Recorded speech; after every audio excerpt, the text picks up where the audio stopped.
Kilichofanya ukasirike ni nini labda? Hivi unashindwa kubehave wewe?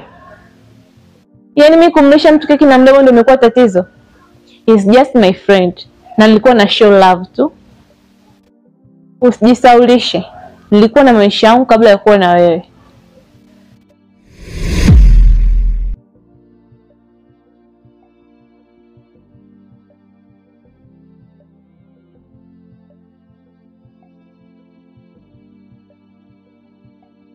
Leo sitakupiga kibao.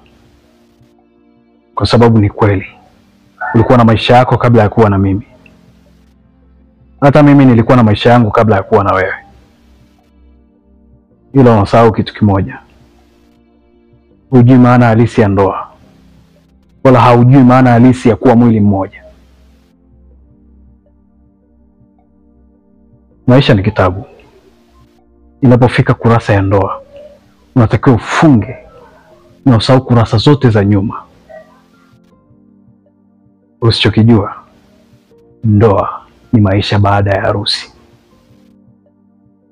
Huenda nilikuoa lakini ndoa haikuwa chaguo lako sahihi.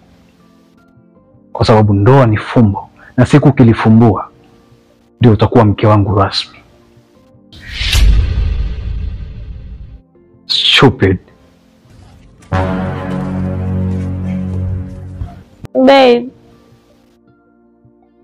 Basi I'm sorry.